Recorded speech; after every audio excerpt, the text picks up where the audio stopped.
Hello friends, good evening. So हम start करेंगे MP वर्ग 3 मेंस के सोशल साइंस के कुछ एमसीक्यूज़, ठीक है, जिसे हम क्विकली रिवीजन करेंगे। हम यूनिट 20 का यूनिट 20 में भारत में उदारीकरण, निजीकरण एंड वैश्वीकरण, ये नीति, महत्व एवं प्रभाव के बारे में पढ़ेंगे डिटेल्स में। तो टाइम वेस्ट करते ना हुए हम जल्दी से स्टार्ट करते हैं। पहले हम पृष्ठभूमि से स्टार्ट करते हैं, तो एक बार रीड आउट कर लेते हैं। जैसे 1991 से पहले भारत की अर्थव्यवस्था मुख्यतः समाजवादी ढांचे पर आधारित थी, जिसमें सरकार का नियंत्रण अधिक था। 1990 के दशक में भारत ने गंभीर आर्थिक संकट, विदेशी मुद्रा की कमी, भुगतान संतुलन में घाटा, उच्च वित्तीय घाटा, महंगाई आदि से गुजर रहा था। कब गुजर रहा था? 1990 के दशक में, ठीक है। इन समस्याओं से निपटने के लिए भारत सरकार ने 24 जुलाई 1991 को आर्थिक सुधारों की नीति लागू की, ठीक है। ये डेट याद रखिएगा, 24 जुलाई 1991 को किसकी नीति लागू की? आर्थिक सुधारों की नीति लागू की, जिसे एलपीजी नीति के रूप में जाना जाता है। एलपीजी का फुल फॉर्म देख लीजिए आप, ठीक है।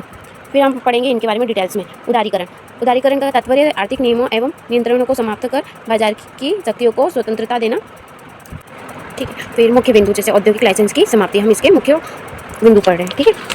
विदेशी निवेश एफडीआई के लिए अधिक छूट, आयात निर्यात पर प्रतिबंधों में ढील, वित्तीय संस्था और बैंकिंग क्षेत्रों में सुधार, टैक्स प्रणाली में सरलता। इसके लाभ क्या देख लेते हैं। निजी क्षेत्र को बढ़ावा मिला, निवेश और उत्पादन में वृद्धि, प्रतिस्पर्धा के कारण बेहतर सेवाएं, ठीक है। सेकंड हम पढ़ लेते हैं निजीकरण, प्राइवेटाइजेशन क्या होता है। निजीकरण का अर्थ है सार्वजनिक क्षेत्र की इकाई में सरकार की हिस्सेदारी कम करना और निजी क्षेत्र को संचालन सौंपना। मतलब इसका क्या अर्थ है कि हमें साझेदारी जो भी होती है उसमें हिस्सेदारी कम करना है और निजी क्षेत्र को संचालन करना है या उसे सौंपना है। इसका मुख्य बिंदु पढ़ लेते हैं। मुख्य बिंदु में क्या है? लाभहीन सरकारी कंपनियों को निजी हाथों में सौंपना, ठीक है। डिसइन्वेस्टमेंट मतलब सरकारी शेयरों की बिक्री, सार्वजनिक क्षेत्र में दक्षता और प्रतिस्पर्धा लाना। इसके लाभ देख लेते हैं। प्रशासनिक बोझ में कमी, सेवाओं की गुणवत्ता में सुधार, प्रतिस्पर्धा में नवाचार को बढ़ावा देना, ठीक है। थर्ड देख लेते हैं वैश्वीकरण। वैश्वीकरण के बारे में एक बार पढ़ लेते हैं। हम इसे वन शॉट में सब पढ़ेंगे क्योंकि हमारी एग्जाम बहुत पास है, इसलिए हम क्विक रिवीजन करेंगे, ठीक है, ताकि जो भी हमने पहले पढ़ा है जल्दी से हमें रिकॉल हो जाए।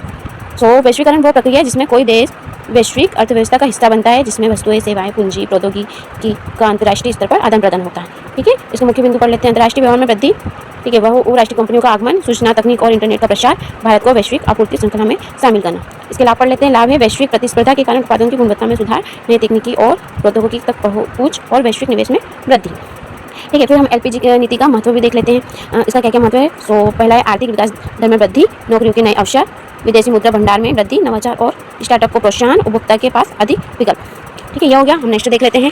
अब नेक्स्ट हम जो भी हमने अभी पढ़ा है उसके एमसीक्यूज एक बार देख लेते हैं कि हमने जो पढ़ा है हमें पता भी है या नहीं, ठीक है। तो एक बार रीड आउट कर लेते हैं जल्दी से। फर्स्ट है भारत में नई आर्थिक नीति एलपीजी नीति किस वर्ष लागू की गई थी। तो किस वर्ष लागू की थी? 1991 में, जो अभी हमने आगे पढ़ी थी। इसकी थोड़ी सी व्याख्या देख लीजिए। 1991 में भारत गंभीर संकट का सामना कर रहा था, जिससे भुगतान संतुलन की समस्या मुख्य थी, ठीक है। ये हम आगे पढ़ चुके हैं। इस स्थिति में निपटने के लिए भारत ने 24 जुलाई 1991 को उदारीकरण, निजीकरण और वैश्वीकरण की नीति शुरुआत की थी, ठीक है। कब की थी? 24 जुलाई को 1991 में। फिर सेकंड देख लेते हैं। निम्न में से कौन उदारीकरण का मुख्य उद्देश्य है? तो कौन है? बाजार में सरकारी हस्तक्षेप कम करना, ठीक है। इसका आंसर सेकंड है निजीकरण का क्या तात्पर्य है। तो निजीकरण का क्या तात्पर्य है? हमने आगे पढ़ा था कि सरकारी कंपनियों को निजी हाथों में देना, ठीक है। फिर आगे देख लेते हैं।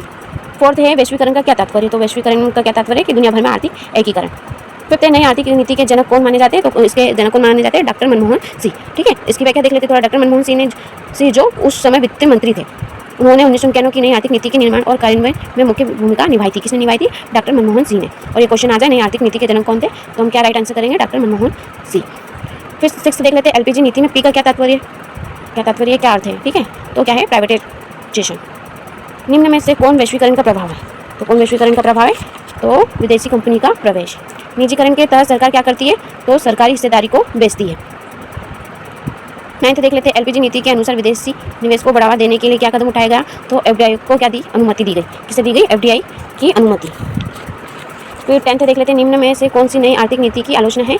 तो कौन सी आलोचना है? आय असमानता में वृद्धि, ठीक है। ये हमने एमसीक्यूज भी इसके रीड आउट कर लिए, तो आप भी रिवीजन कर लीजिएगा। वीडियो अच्छी लगी तो लाइक, सब्सक्राइब और कमेंट जरूर करिएगा कि नेक्स्ट टॉपिक आपको कौन सा चाहिए। धन्यवाद।